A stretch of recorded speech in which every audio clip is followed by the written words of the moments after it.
galera abençoada do Movimento Jovem, ótima tarde para você, para sua família. Deus abençoe muito a sua vida. Olha, estamos aqui ao vivo na Hit TV, mais um programa que será muito abençoado, muito especial. Aproveitando, corra lá no Instagram do Movimento Jovem, tira uma selfie e compartilhe conosco, tá bom? Queremos ver você interagindo conosco em nome do Senhor. É uma honra, um privilégio muito grande estar com vocês aqui. Teremos um bate-papo muito bacana com a Ana Colete, ela é psicóloga. Vamos falar sobre as redes sociais e a juventude, fazer um paralelo sobre isso. Também vamos ter aqui um bate-papo com o Gabriel Guedes, ele vai trazer canções especiais, fala um pouquinho sobre a sua vida. E também teremos o Talk Game com o André Soller. Ele tem um projeto muito grande, um projeto que tem abençoado vidas, transformado corações.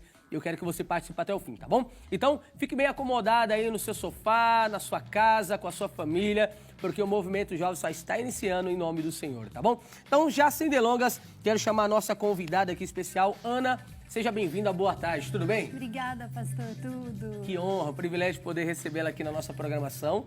E estaremos aqui nos próximos minutos batendo um papo sobre esse assunto que é muito interessante, né? Sobre as redes sociais e a juventude. E eu já quero logo de início trazer uma pergunta aqui, que a galera até separa pra gente aqui também. Conforme a gente for conversando aqui, eu creio que vai vir outras inspirações, né? As redes sociais, elas podem ser consideradas algo ruim para a nossa geração, para a juventude, no caso? Então, esse assunto é um assunto que precisa ser falado com urgência, né? Principalmente agora que a gente teve aí 2 anos de pandemia e o aumento nas redes sociais, né? Ele aconteceu aí de uma maneira até equivocada um pouco. Então, eu acho que a gente não pode nem tornar isso um fascínio e nem também tirar disso assim conclusões como se fosse ruim, porque tem um lado muito positivo, que é o lado da comunicação, da possibilidade de você interagir com o outro, né?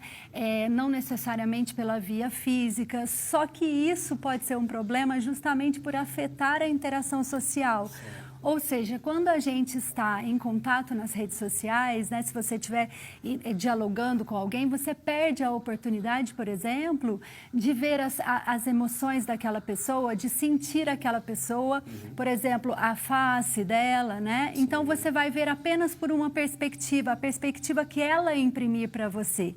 E esse é o grande problema das redes sociais, porque na maioria das vezes, o que acontece? Só se quer imprimir um lado, né? Se quer imprimir um lado muito perfeito.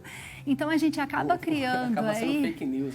Exatamente. E personalidades que a gente chama de narcísicas, ou seja, são personalidades que são construídas para mostrar para o outro uma imagem. A pessoa deixa de estar em contato, às vezes, com as dificuldades, com as questões delas que ela ainda não desenvolveu e tentando mostrar apenas uma face, né? Então, esse é o grande problema. A gente assiste aí o tempo todo corpos perfeitos, na maioria dos casos são filtros, como se fosse possível. A pele, um monte de coisa, né? A pele, as roupas, né? E aí a gente perde justamente o que o ser humano tem de mais bonito, que é a complexidade. Né, que nós temos aí os dois lados o tempo todo, né? Então, querer mostrar apenas um lado, isso tem um custo muito alto, né? Interessante. E a doutora está comentando sobre a parte, talvez, que não exista, né? Tipo, a pessoa dependendo do filtro, dependendo de outras técnicas ali, enfim, que acaba passando uma imagem para as pessoas que ela não é. E quando é o oposto, qual que é o perigo da galera postar tudo que de fato vive e o que de fato é a vida dela, né? Quais são os riscos dela se apresentar 100% nas redes sociais? Então, esse é um risco muito grande. Primeiro que, assim, ela vai tornar privado aquilo que ela tem de mais sagrado, por exemplo, né? Se a pessoa se está se colocando ali o tempo todo, é porque... provavelmente ela precisa muito do reconhecimento desse outro. Certo. Demonstra aí que talvez ela tenha uma dificuldade de lidar com algumas questões somente com ela. Por exemplo, não necessariamente quando a gente sente uma raiva, a gente não precisa o tempo todo expressar isso e demonstrar, né? Com as redes sociais hoje fica parecendo que a gente tem a obrigação o tempo todo de se expressar, de colocar uma opinião, de ter uma ideia e não necessariamente, às vezes as coisas vão precisar de um processo de elaboração, né? Eu sinto alguma coisa, mas eu preciso entender primeiro isso. Quando no ímpeto, eu já demonstro aquilo, eu perco a oportunidade de interiorizar e de tentar perceber, talvez aquela raiva, o que eu posso fazer com ela. A partir do momento que eu joguei isso na rede social, acabou, né? Aquilo já é visto como uma verdade. Certo. Então, esse imediatismo da rede social e você se mostrar o tempo todo, justamente você vai perder o aprofundamento que as questões vão te dar. Porque no momento que eu estou numa festa, por exemplo, e que eu estou postando, eu estou deixando de aproveitar aquela festa. Verdade. Né? Tá gastando o seu tempo com coisas que talvez não vão te edificar em nada, né? Exatamente. E aí é que vem a pergunta, por que ao invés de eu estar ali, comemorando com as pessoas que estão ali, eu estou preocupada em mostrar para o outro que eu estou aproveitando? Verdade. O que tem nesse imediatismo, né? Eu acho que essa é uma pergunta que a gente precisa se fazer, porque todos nós estamos hoje em dia vivendo coletivamente esse movimento. Então, a gente não percebe, a gente liga o automático, vai no embalo, né? Vai no embalo, vê todo mundo fazendo, às vezes você nem está com vontade de tirar uma foto e você percebe, principalmente o adolescente, que o movimento dele, ele ainda não tem esse movimento de interiorização, de saber, não, ele é ele, eu não preciso fazer igual ele. O grupo ainda tem uma importância muito grande para esse adolescente, né? É verdade. Então, na hora que ele vê, ele não para nem para pensar, eu quero fazer isso, eu preciso fazer isso, qual vai ser a consequência de eu fazer isso? Essas são perguntas que o tempo todo elas têm que estar permeando, né, a nossa consciência. E o jovem, por ele ter até ele ainda tem uma imaturidade, né, neurológica ali, então justamente ele não consegue fazer esse processo. Então as relações acabam ficando muito superficiais, porque a gente está sendo superficial, né? Você está o tempo todo demonstrando ali sem nenhum processo de elaboração. É interessante, muito bem abordado, doutora. E enquanto a doutora comentava agora, eu lembrei de, aqui não convém eu expor, né? Mas eu acompanho muito esses trabalhos de jovens e principalmente, né, matérias que falam sobre eles. De uma jovem uma vez que ela estava sendo, teoricamente, que acompanhada, né, por sequestradores, por bandidos, enfim. E ela postava muito a vida dela, assim, ativa, né? Ela foi para uma festa, postou. Foi para casa das amigas, postou. E marcava o local, né? Aí essas coisas ficaram muito fáceis para os sequestradores. Sim. E provavelmente ela era de uma família de poder aquisitivo muito grande e acabou que teve muitos problemas para ela e para sua família. Então, de fato, isso não é legal. A pessoa se expõe demais. Tem pessoas que às vezes acabam cutucando, poxa, mas você é tão isolada nas redes sociais, você tem que ser mais participativa, né? Você é careta. Então, de fato, essa pessoa ela tá fazendo o correto, ela ser um pouco mais reservada. Porque olha o exemplo dessa jovem, né? Infelizmente, ela trouxe grandes problemas, não só para ela, mas com toda a família. Poderia ter acontecido algo pior, uma tragédia, né? Então, como é que o jovem pode evitar, não se expor tanto, doutora, sabe? A ele colocar um limite. Como é que ele consegue fazer isso, se ele não está conseguindo fazer sozinho? Então, eu acho importante ele ter um apoio familiar, né? Os próprios pais, eles precisam estar inseridos nesse movimento, observando quais são as postagens dos filhos, né? Se eles estão se expondo, se de repente eles estão muito voltados para mostrar algo e não para compartilhar. Porque é diferente, por exemplo, quando a gente compartilha uma informação ou compartilha até um momento prazeroso, né? Dessa obrigatoriedade de ter que mostrar para o outro algo, né? Então, eu acho que um termômetro é sempre esse, você se perguntar, eu estou realmente compartilhando algo e que possivelmente vai ser produtivo, ou até, né, ou essa coisa que eu estou compartilhando, ela vai me trazer lá no futuro uma indisposição com alguém, né? Por exemplo, compartilhar, eu não gosto de pessoas X, Y, Z. Isso, no futuro, a gente muda de opinião o tempo todo, né? Facilmente, né? E é importante a gente deixar essa liberdade. Então, de repente, os pais precisam estar fazendo essa função da censura, que o adolescente ele ainda não consegue fazer por si só, né? Ele está aprendendo, ele não tem esse repertório ainda dentro dele. E se os pais também estiverem tendo dificuldade, às vezes os pais não têm um relacionamento tão fortalecido, não têm uma intimidade, não têm um diálogo no qual ele pode comentar isso e o filho vai ouvir. Então, nesses casos, a gente indica que procure um profissional, que esse profissional possa fazer uma escuta, entender o que está acontecendo naquela família, por que aquela família está voltada tão para fora, né? E começar a poder tratar isso para que essa família possa recuperar esse eixo, que é justamente essa conversa, né? Adolescentes que estão o tempo diálogo, todo... né? Exatamente. É essencial, né? Se a doutora for acompanhando, as famílias mais tradicionais, as mais antigas, sempre fizeram isso, porque não tinha esse contato que eles têm hoje, né? Exatamente. Não tinha. For puxar ainda lá atrás, não tinha TV, né? Não tinha esses mecanismos todos que nós temos. E eu vejo que, assim, é um benefício. A televisão é um benefício, as redes sociais é um benefício, né? Só que eu acho que a gente está lidando com uma geração que não está tendo maturidade, né, doutora? Acho que para poder filtrar tudo, né? Desculpa até ter cortado, mas não foi a intenção. Mas não sei se na área da psicologia existe algum termo para isso. Esse vício, essa dependência com a rede social, é uma doença? O que é, doutora? É uma doença. Porque assim, eu já atendi casos, eu falo isso por ser pastor de jovens, já atendi casos de jovens que estavam no fundo do poço, assim, sabe? Tão preso que ele estava, tão refém que ele estava das redes sociais. Isso, de fato, é uma doença, como já dei uma dica aqui por cima, que precisa procurar ajuda mesmo? Sim, é uma doença, é uma adicção. Hoje em dia a gente chama qualquer dependência, o vício de uma adicção. E é uma adicção assim como droga, bebida, os prejuízos são exatamente os mesmos, né? Tudo que faz, que impede que a gente possa viver a liberdade, né? Por exemplo, alguns jovens, eles não conseguem sair de casa porque eles têm que passar ali 10, 12 horas em função de algum jogo, por exemplo, né? Ou no Instagram, nas outras mídias, o tempo todo produzindo ali. Então, qualquer coisa que tenha esse caráter de obrigatoriedade já vai estar inserido na adicção. Então, esses jovens precisam ser assistidos. Eu sempre oriento que toda a família entre num processo terapêutico. Por quê? Porque não é só aquele jovem que está com algum problema, a família né? também, né? Que é a base dele, Exatamente. Ele vai estar denunciando algo que está acontecendo na família e para ele poder se transformar, toda a família vai ter que se transformar. É interessante que a doutora está comentando que isso é real. Às vezes não é que o jovem ele quis se entregar para as redes sociais, mas quando ele chega em casa, tá a mãe de um lado no sofá, o pai tá do outro sofá com o celular, cada um conectado na sua rede, né? Enfim, o irmão também tá lá do outro quarto trancado e fala, poxa, eu tô nessa família, então eu vou pegar o mesmo barco, né? Eu vou pegar o mesmo embalo.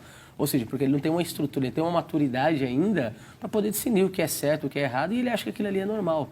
E eu vejo também um perigo acontecer não só na vida dos adolescentes, eu creio que já começa lá de baixo. Exato. Os pequenininhos, né? Uma vez eu ia fazer a reunião aqui de jovens da nossa igreja, e antes de adentrar o culto, algo me chamou a atenção. Um bebezinho, acho que não tinha nem 2 anos de idade. Bebê, um garotinho, acho que 1 ano e pouco, vou falar alto assim. E ele não parava de chorar, doutor, mas chorava demais. E a mãe dele estava no culto, né? E ela teve que sair, aí tinha uma jovem cuidando, segurando a criança, tentando fazer ele se acalmar. E qual que era o detalhe? Por que ele estava chorando? Ele queria o celular. Aí na hora a mãe entregou, ela entrou e eu observei tudo aquilo, ele entregou. E nessa que ele entregou, ela entregou para ele ficou lá. Ele com o dedinho pequenininho dele lá, ele ia lá e cutucava no YouTube e clicava nos desenhos, já tinha playlist. Era impressionante. Falei, como é que pode? O bebê não tem nem 2 anos de idade. Olha só a forma como ele está sendo cuidado, tratado, né? Ele mesmo, a mãe dele, sem perceber, fez com que ele ficasse refém daquilo. Sim. Então, já desde o piquititinho, já tem que tomar cuidado. Sim, muito. E isso que você está falando é tão importante, porque, veja bem, o que acontece, quando a criança chora, ela precisa aprender a ter uma regulação das emoções, né? Sim. Esse é o processo, quando a mãe segura, né? Faz, fica aqui. Ela está ensinando esse processo para a criança. Então, imagina isso. Ela está ensinando que aquela criança vai ter uma regulação emocional a partir de um estímulo externo. Perigo. Então, isso é um perigo gigantesco, né? Porque aquela criança, ela vai entender que todas as vezes que ela ficar nervosa, que ela se sentir sozinha, que o recurso que ela tem é utilizar aquela tela, aquela imagem, aquele estímulo. Ela não está aprendendo que ela pode se acalmar, por exemplo, com o olhar do outro, com o colo do outro, com o abraço, com a voz do outro, né? Quando a gente canta para a criança, quando a gente conta uma história, tudo isso a gente está passando. Olha, a forma como você se acalma, a forma como você se regula, volta para o seu centro, é através dessa interação com o outro. Então, imagina, a criança chora, você entrega aquele celular, a mensagem que está sendo dita, né, e está sendo apreendida. Está sendo alimentado com aquilo, né? Exato. Aquilo ali é como se fosse o alimento para ele, né? Eu tô chorando porque eu tô com fome, né? O bebezinho chora por causa do leite da mãe, ele quer o leite da mãe. Mas nesse caso, A criança está chorando por um alimento que vai trazer um engano a ela, né? E a senhora comentando, eu lembrei, eu tenho uma bebezinha agora para completar 2 meses, né? Que lindo, parabéns. Obrigada. E às vezes eu já até entendo quando ela está chorando, eu sei que tal choro é para alimentação, e tem outro tipo de choro que parece que ela quer um colo, alguma coisa do tipo, né? E eu com a minha esposa fazemos essa estratégia, a gente ia lá, canta um louvor para ela, aí ela fica olhando, observando. Eu converso com a minha esposa, não vamos colocar essa tela no rostinho dela, pelo amor de Deus, porque senão ela vai crescer refém com isso. Exato. Daqui a pouco eu e a mãe nós vamos perder o controle. Como somos pais de primeira viagem, né? A nossa primeira bebê, a gente não quer errar nisso. Porque, infelizmente, eu acabei vendo esses exemplos negativos e eu não quero levar isso para dentro da minha casa. Então, é importante que cada pai e cada mãe estejam antenados, ligados com o crescimento do filho, né? Exato, podendo ofertar esse afeto, né? Tendo uma disponibilidade emocional justamente para aquela criança poder aprender a se regular emocionalmente. Certo. E isso não pode ser feito por via externa, né? Que seria esse estímulo aí. Sim. Porque depois ela vai precisar, ela vai recorrer à bebida, ela vai recorrer às drogas, justamente porque a vai suprir. Isso, porque está no externo, né? Ela entendeu que essa regulação é feita por outras questões, né? Que não ela própria, né? Uau, muito interessante, doutora. Doutora, e agora vamos falar um pouquinho de coisa boa dentro desse tópico que nós estamos abordando, que eu acredito que exista, né? Vamos dar um exemplo aqui. O jovem, então, que gosta, ele não é tão viciado nisso, porém, ele leva para um lado bom da coisa. Ele consegue se profissionalizar, crescer. Agora, nessa época de pandemia, quando estava no auge, o que teve jovens descobrindo talentos aí que não está escrito, né? Jovens que conseguiram montar a sua empresa online, conseguiu trabalhar para outras empresas, até fora do Brasil, mas em casa, de home office, sabe? Eu acho interessante, né? Então, existem benefícios para quem de fato é controlado, para quem não se entrega de cabeça para ter uma vida mentirosa, mas acaba pegando como benefício. Peraí, o que essa rede social pode me oferecer de bom? Isso. Não se expor. Estou falando do caso de alguns aí que vai lá, se expõe, né? As moças quase seminuas, enfim, para ganhar dinheiro de forma que, ao meu ponto, sendo cristão, não vejo isso como positivo. Sim. Né? Mas tem um lado bom da coisa?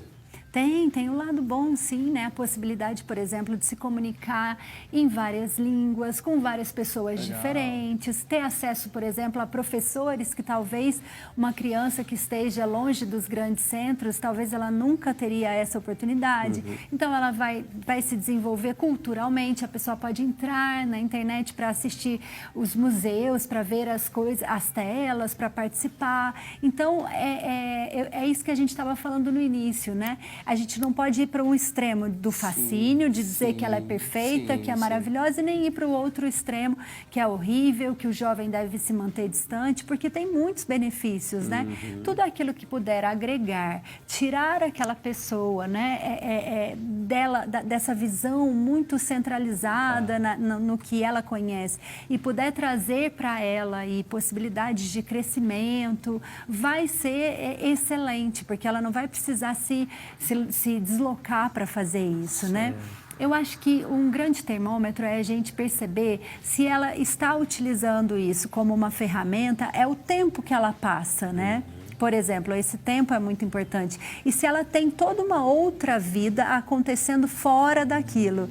Isso, né, se ela consegue, se ela tem os amigos reais, se ela tem as coisas que ela faz, se ela pratica esporte, ou se ela vai brincar na rua, ou se ela marca com alguma outra criança, algum outro adolescente, significa que ela está fazendo um bom uso, né? Legal. Agora, se ela está o tempo todo ali, se você não percebe nenhuma rede social, né, fora daquela rede virtual a rede ali. Pessoal, né? A gente pode Isso. dizer assim, né? Legal. O doutor, e é muito interessante a doutora abordar sobre isso, porque, assim, acaba servindo de alerta para os pais. Tem muitos pais que gostam de acompanhar a programação, e eu me sinto privilegiado, porque é um programa para jovens, mas os pais gostam de estar juntos. E isso é bom para você, Dona Maria, seu João, enfim, quem está acompanhando.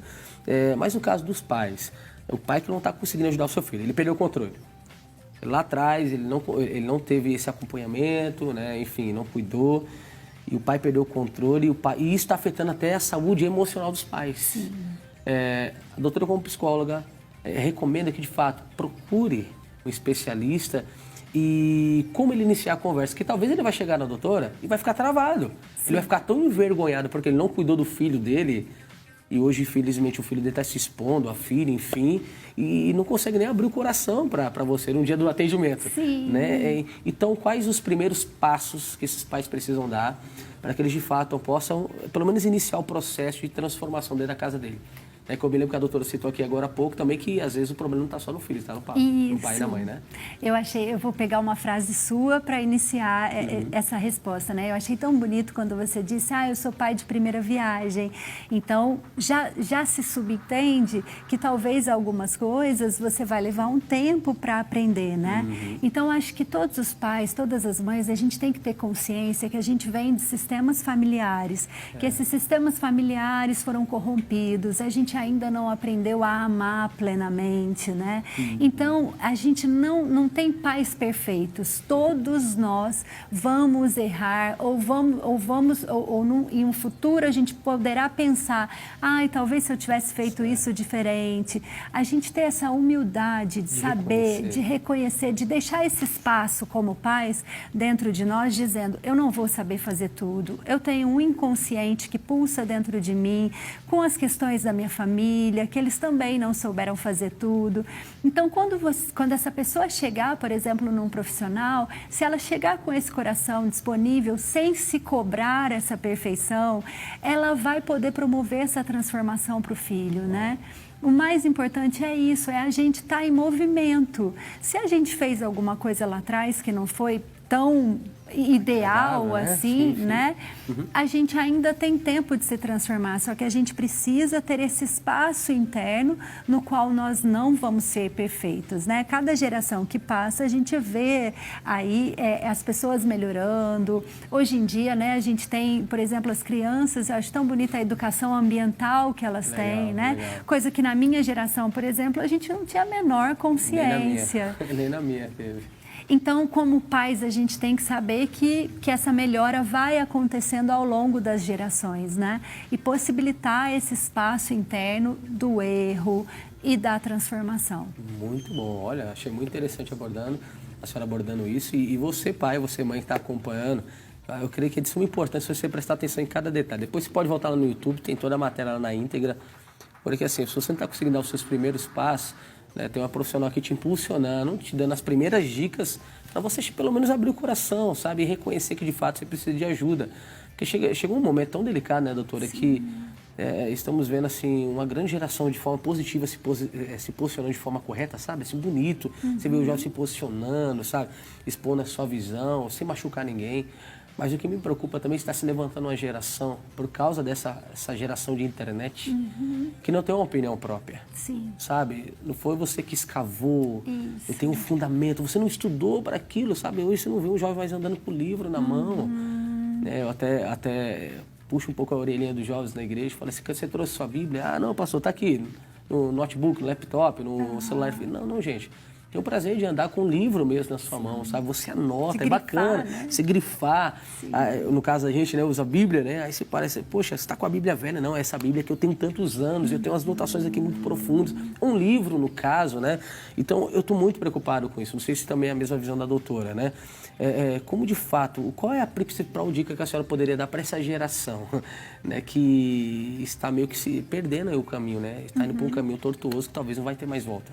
Exatamente, acho que muito disso justamente por elas não estarem vivenciando as relações, né? Está se vivendo tudo de maneira virtual. Então, como é que a gente aprende? Vamos voltar na questão do erro. A gente aprende ali quando criança, quando adolescente, a gente chama de um processo de socialização, onde a gente vai aprender os nossos limites, o que eu posso fazer, o que eu não posso, né? E justamente esse processo de socialização é que está sendo afetado, porque estamos todos ficando cada vez mais isolados dentro dos seus apartamentos, com a sua televisão, e aí o que a gente está perdendo é a possibilidade de desenvolver-se, né? Porque tudo é aprendido, a gente não nasce amando, a gente vai aprender a amar ao longo da vida, né? Sim. Então, quanto mais essa pessoa se dispuser para a vida, e menos ela precisar ficar se escondendo, né, atrás de um perfil bonito, de uma roupa bonita, de uma ideia, né, de já estar pronto. Eu acho que isso achei bonito que você trouxe da pessoa escavando, né, uma imagem bonita. Sim. E eu acho que o jovem, ele está justamente já achando que ele está... Isso é natural do jovem. Certo. A gente, quando era mais novo, achava que já era super inteligente, super pronto. Mas eu acho que essa geração, com essa ideia de que põe uma maquiagem no próprio, né? Põe lá na rede social e já está pronto, por exemplo, está perdendo justamente essa possibilidade de ir para a vida se desenvolver. E eu acredito que estão perdendo a essência, né? Essa essência natural do ser humano, de você poder olhar no olho da pessoa e de sentir, né? E eu estava até, enquanto a doutora estava comentando, eu estava lembrando aqui, poxa, quantas livrarias fecharam? Claro, tudo bem, sei que muitas coisas hoje são online, enfim, você pode comprar, encomendar, chega na tua casa, talvez no mesmo dia, né? Sim. Mas eu tive a oportunidade de ir em alguns shoppings aí e entrar em algumas livrarias, está vazia. Estão vazias, sabe? Aí tu olha assim, centenas, até milhares de livros ali expostos. Aí eu fico pensando, aí quando você vai reparar, só estão as pessoas mais experientes, mais maduras. Sim. Né? Nada contra, eu amo essas pessoas, né? A Bíblia até fala pra gente aprender com os mais velhos, né? Eles têm muito a nos ensinar. Mas aí quando você entra nas livrarias, você tá vendo o vovô, a vovó. Sim. Sabe, o que me preocupa, cadê essa geração, sabe? Exato. E o que vem no meu coração? E quando você sai da livraria, aí você vai para a praça de alimentação, tá lá, centenas aqui, pegando o Wi-Fi do shopping. Eles estão tão presos àquilo que eles não têm internet, eles procuram espaço para ver se tem internet aberta, enfim. E esquece que aquilo ali está afetando também a sua saúde emocional. Sim. Isso acontece? Acontece muito, né? Eu queria citar as pesquisas de hoje em dia já dizem uma coisa muito triste que está acontecendo, que os jovens já estão perdendo a capacidade de ler as expressões. Que isso? Imagina sério? isso, né? As pesquisas já estão apontando, por exemplo, a gente olha e eu já reconheço, ele está assim, ele está assado. E as crianças e os jovens, por estarem tanto presos, né? Eles já estão começando a afetar essa capacidade de leitura das emoções. Então, imagina isso, né? É muito grave, por isso que é muito importante a gente conversar muito, não para julgar, que foi o que a gente falou, mas para poder acolher isso que está acontecendo, né, com essa geração e a gente buscar essa transformação. A saúde mental dos jovens tem sido muito afetada. Hoje em dia a gente vê, infelizmente, ideações suicidas e casos que chegam à concretização em crianças muito pequenas, né? Então, é um fato assim que eu sempre oriento os pais ficarem muito de olho, prestarem muita atenção, né? Terem essa disponibilidade para transformação, porque tudo isso que a gente está falando, a boa notícia é que dá para prevenir ou para transformar aquilo que já está, de alguma maneira, se encaminhando para um lado mais negativo, né? É possível reestruturar com muito diálogo, com mudanças na rotina, com propostas, por exemplo, vai ser difícil no início, mas chamando esse jovem, essa criança para ir andar de bicicleta, para ir para a rua, para assistir uma exposição, por exemplo, né? E essas outras coisas, elas aos poucos, elas vão influenciando. Isso. Né? Nossa, muito legal. Eu fico muito ligado nesse detalhe. Enquanto a doutora está falando, estou prestando atenção e vai vindo alguns insights assim, no meu cérebro, né? Eu lembrei de um pastor amigo que nós estávamos conversando, ele tem um garoto já, deve ter uns 9 anos. Rapaz super obediente. Um garotinho assim, muito bacana. E lá onde ele mora, no condomínio dele, tem uma família também que tem um rapaz e uma moça, também na faixa etária de idade dele. E ele falou que ele ficou impressionado com a atitude do garoto. Falou assim, ô tio, tem horas aí? Ele falou, ó, agora são 3 da tarde. Ô fulana, chamou a irmã, né? Ó, tem que ir pra cá, já tá no horário. Tá bom, parou tudo, deixou os brinquedos lá e eles foram indo. Aí esse amigo falou assim, os amigos falaram, não, mas volta aqui, qual que é o problema? Você tá aqui no condomínio. Não, papai e mamãe falou que tem que voltar no horário certo, a gente tá voltando. Aí eles voltaram, e ele falou que pra ele, aquilo ali foi um grande ensinamento. Né? Ele falou, caramba, olha o quanto ainda eu preciso ensinar o meu filho, né? Sobre disciplina. Os pais não estavam sendo ruins com aqueles 2 jovens, com aqueles adolescentes, no caso, né? Mas eles estavam sendo corretos, ensinando eles que tudo tem regra. Exato. Tudo tem um limite na vida, acho que eu posso colocar assim, né? Então, como bem a doutora abordou um tempinho atrás, aqui nas nossas conversas, que precisa estabelecer limites, né? O jovem que não está conseguindo, você que está conseguindo estabelecer limites, procure, né, o seu pastor, procure um especialista, que no caso aqui da doutora, né, e não tenha vergonha de abrir o seu coração, sabe? Ó, pastor, eu perdi o controle. O que acontece, né, doutora? Eu perdi o controle. Assim como nós citamos dos pais, automaticamente isso vai surtir efeito na sua vida, vai ser um reflexo. Talvez você não está conseguindo se controlar. Então, por isso que existem profissionais como a doutora que estão ajudando com o coração aberto para poder fazer com que você se levante dessa situação. E você veja que ao seu redor existe tanta coisa boa, né, doutora? Sim. Como é bacana você conseguir abrir a janela da tua casa, do teu quarto, sim, assim, ver o sol. Tem jovens que ficam tão presos nisso. O rapaz acorda às 7 horas da manhã, ele vai abrir a janela meio-dia. Quando abre, né? Infelizmente. E quando abre, né? E dependendo da situação que ele esteja, ali na cama dele, no quarto dele, ele abre a janela com outro intuito, que a doutora acabou de citar. A minha vida não tem sentido. Olha só, até o tempo tá feio. Não, mas algumas horas atrás tinha um sol lindo. É que daqui a pouco apareceu uma nuvem, sim, e foi o momento que ele abriu a janela, né? Então, se esse jovem, ele hoje tomar uma decisão e procurar, vou dar exemplo à doutora, né? Depois a senhora vai passar as suas redes sociais. Tem como ajudar esse jovem? Então, se ele mesmo procurar, sem ser o pai, ele não quer ajuda do pai, ele não quer mãe, porque ele se sente envergonhado também. Só que se ele for até um profissional, tem solução? Tem sempre solução, né? Só que eu sempre vou orientá-lo a fazer isso em família, porque, de novo, né, o que é mais importante é fazer essa transformação de um sistema familiar. Aquilo não está só no indivíduo, então ele saber também que ele vai poder contar com os pais, que os pais também vão estar ali olhando para aquela questão que ele está manifestando e que não necessariamente foi ele quem foi o responsável por isso, né? Tem toda uma sociedade investindo né, nessa questão de colocar esses jogos, sim, de fazer tudo isso. Então, para ele não se sentir culpado por estar nesse momento, né? Ele tem que perceber que ele está identificado com algumas questões e que, da mesma maneira que ele conseguiu se identificar, ele também vai poder se desidentificar e procurar aí outras questões mais saudáveis para ele ter como identificação. Por exemplo, o que ele vai decidir fazer no futuro, se ele vai ser, não sei, um veterinário, um jornalista, sim, né? Sim, e aí ele poder começar a desenvolver isso, fazer um trabalho voluntário, por exemplo, que eu acho extremamente saudável, que enobrece, que aquela pessoa se desenvolve. Né? Exatamente. Doutora, olha, foi muito gratificante a sua participação, que passou muito rápido, né? Sim. Eu acho que teremos aí outros temas futuramente e a senhora está convidada para estar aqui para poder trazer todo esse conhecimento aí, essa sabedoria. Olha, eu gostaria, em forma até de gratidão, que você compartilhasse seus contatos, suas redes, enfim, onde essas pessoas poderiam te procurar, te encontrar agora. Fica à vontade para compartilhar. Primeiro, eu queria te agradecer, foi uma troca maravilhosa, obrigada pela oportunidade.